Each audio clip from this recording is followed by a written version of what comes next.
semuanya, it's Kiki and welcome back to my channel.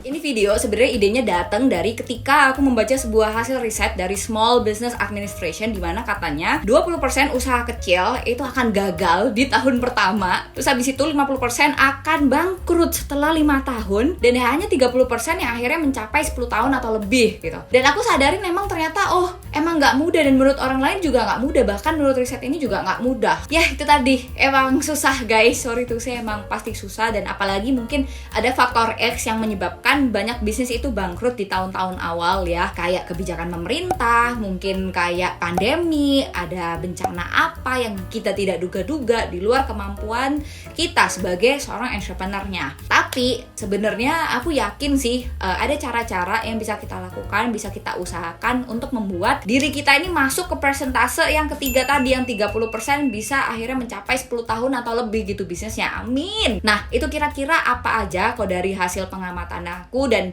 dari pengalaman pribadi juga aku akan share di video kali ini. So kalau misalnya kalian tertarik, kita langsung aja ngobrol-ngobrol. Stay tune! Oke, yang pertama, ini adalah salah satu mentalitas atau tips yang jarang diungkapin, diobrolin sama entrepreneur lain. Mungkin karena bisa bikin salah paham gitu. Tapi menurut aku, ini yang banyak kami jalani gitu dari tim bisnis aku. Yakni adalah selalu mau untuk say yes dan try to figure it out later jawabannya. Intinya adalah kita bilang iya dulu ketika ada kesempatan, nanti kita pikirin belakangan ya gimana caranya untuk memenuhi kesempatan atau tawaran tersebut.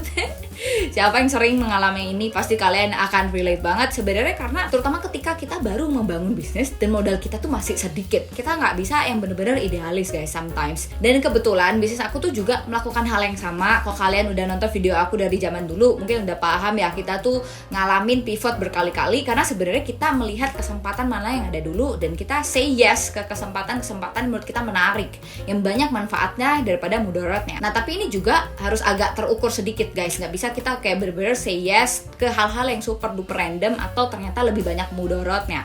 Misalnya dengan say yes ke sebuah peluang, kita membuat tim kita itu akhirnya kacau balau, pecah gitu. Atau say yes ke hal-hal yang bener-bener di luar jalur bisnis kita. Nah itu jangan juga, jadi tetap harus terukur. Dan ngomong-ngomong, kalau misalnya kalian nggak percaya apakah say yes ini cuma dilakukan sama bisnis kecil, jawabannya tidak. Ini aku alamin sendiri. Sebelumnya kan aku sempat kerja ya di salah satu consulting firm di Jakarta. Dari luar kayak kita ngelihatnya pasti mereka lah bisnisnya lurus-lurus aja gitu, gampang-gampang aja. Kenyataannya big no-no ya, mereka juga tetap harus ngelakuin say yes itu tadi ya. Kalau misalnya ada peluang apa ya kita coba kerjain dulu, dan itu juga dialami sama company-company besar mungkin, tapi tidak tersorot aja. So lesson learned dari aku adalah you aren't going to have all the answers perfectly set in stone di awal-awal, tapi mungkin kalian hanya mengikuti aja flow-nya, game-nya. Kira-kira dalam bisnis tuh ya emang harus seperti ini. Kalau menurut aku ya udah, coba aja ya, coba aja.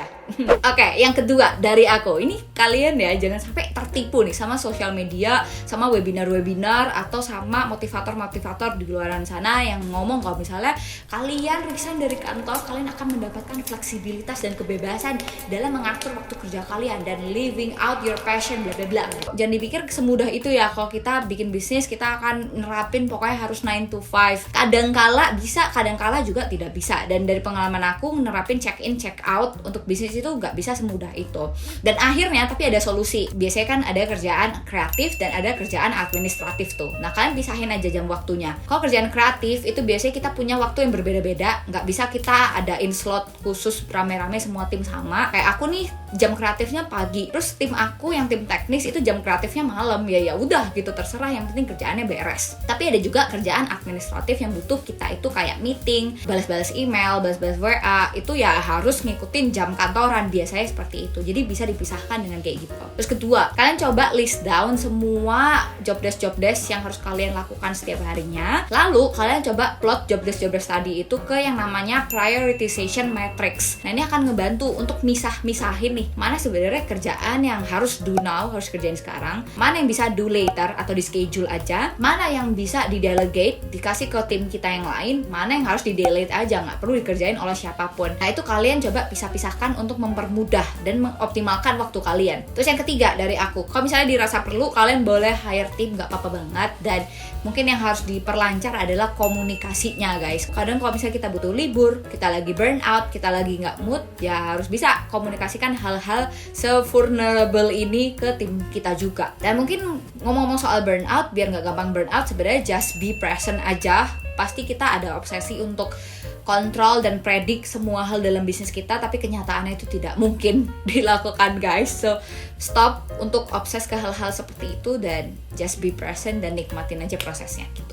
Oke, obrol-obrol yang ketiga, ketika kalian mulai bisnis, kalian itu adalah menjadi bagian dari komunitas guys. Kayak misalnya kita pas kerja kantoran aja, kita bagian dari serikat pekerja ya berarti. Kalau kita jadi mahasiswa, kita bagian dari BEM atau keluarga mahasiswa. Nah dalam bisnis, ketika kita jadi pebisnis ya kita bagian dari komunitas juga gitu. Entah apapun nama komunitasnya gitu ya. Nah ini penting banget disadarin ya, karena anak zaman sekarang, termasuk aku sih, kayak ngerasanya di awal bisnis ya udah, gue cuman harus fokus ke manage bisnis ini gimana caranya lebih cuan dan juga lebih efektif dalam operasionalnya. Contohnya seperti itu. Padahal ya kita tetap butuh gitu untuk berjejaring sama orang lain. Ketika kamu pengennya bisnis kamu ini bertahan, gak bangkrut, dan juga pastinya pengennya maju, ya harus berjejaring dan saling bantu. Misalnya nih, kalian belum sanggup untuk membantu teman kalian dengan membeli produk dia, ya udah nggak apa-apa, kalian mungkin bisa ngebantu dalam hal sharing ilmu, sharing pengalaman bangkrut kalian, atau kalian bisa juga sharing networking kalian. Ada referensi orang yang harus dikenal sama orang ini, teman kalian ini, ya udah kasih aja kontaknya gitu. Itu juga bentuk bantuan-bantuan yang sangat dibutuhkan gitu. Jujur aku sebenarnya cukup kaku ya dulu, sampai akhirnya ya udah lama-lama mencair juga sih kalau dicobain keluar. Akhirnya kayak ikutan inkubator LPIK ITB, ikutan seminar sama lomba-lomba sampai ke Swiss juga. Terus abis itu ikutan kegiatan-kegiatan dari kementerian atau dinas-dinas kayak Bekraf dan lain-lain. Itu akhirnya mencair sendiri gitu kalau misalnya dicobain. Dan aku udah sempat kok sebenarnya sharing tips-tipsnya, kan bisa cek aja tips networking dari aku di sini. Oke, nah selanjutnya ngomongin soal cash ya.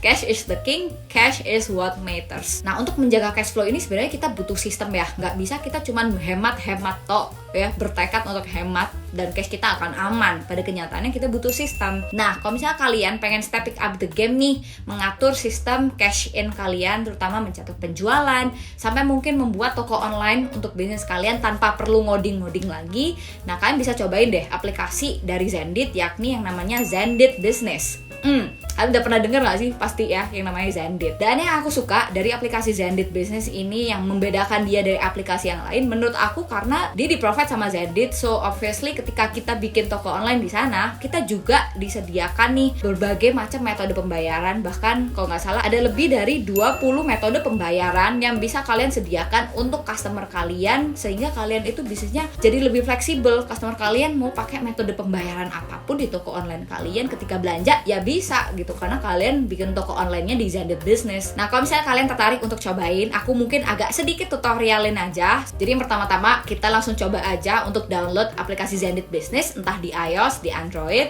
Kalian bisa download pakai link yang udah aku taruh di description box di bawah. Habis itu registrasikan diri kalian seperti biasa aja. Kalau misalnya udah, sekarang kalian bisa create nih toko online-nya di aplikasi Zendit Business. Kalian bisa klik tombol toko online saya. Setelah itu kalian tinggal isi nama toko kalian, link toko kalian maunya linknya seperti apa, yang nanti buat di share-share di sosial media atau WhatsApp gitu ya. Setelah itu kalian tinggal upload produk-produk jualan kalian aja. Menurut aku ini kelebihannya yang lain juga. Aplikasi ini tuh cukup simple ya, nggak terlalu banyak fitur-fitur yang neko-neko. Jadi kalian bisa langsung fokus aja, tinggal upload aja produknya. Ini kayak aku sekarang lagi bikin dummy toko buku keke ceritanya.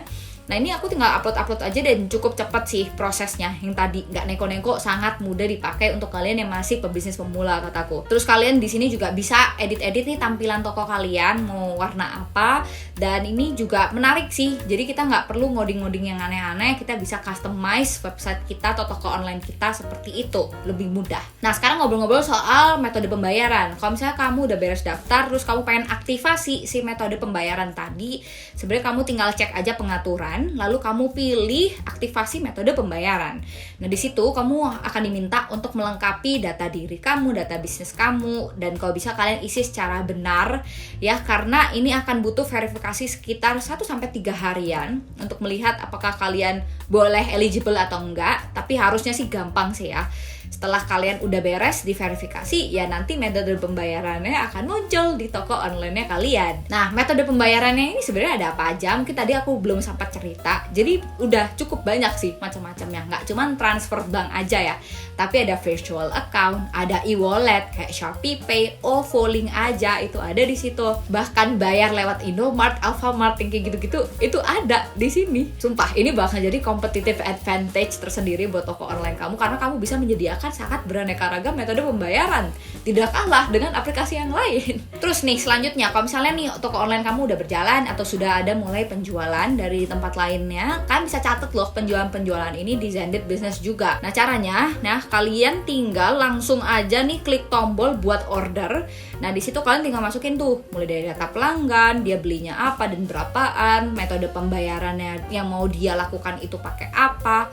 Kalau misalnya nanti ternyata transaksi ini sudah dibayar, kalian bisa tandain juga di situ, labelin kalau misalnya transaksi sudah selesai dibayar. Sepraktis itu. Jadi kita lebih terstruktur dan lebih rapih lah. Kita bisa melihat cash in, penjualan, pencatatannya itu kira-kira seperti apa bulan ini dan setiap periodenya. Keren sih, menurut aku patut dicoba ya si Zendesk Business ini, dan aku yakin sebenarnya Zendesk sendiri akan ngakuin inovasi-inovasi yang lain buat aplikasi ini. So ya langsung cobain aja, pantengin websitenya dan juga sosial medianya. Kalau misalnya kalian mau download, aku udah taruh sekali lagi linknya di description box di bawah. Selamat mencoba. Sekarang kita lanjut ke curhatan yang lain ya dari aku. Tips buat kalian yang nggak mau bisnisnya cepet bangkrut adalah coba carilah orang yang bisa mendengar.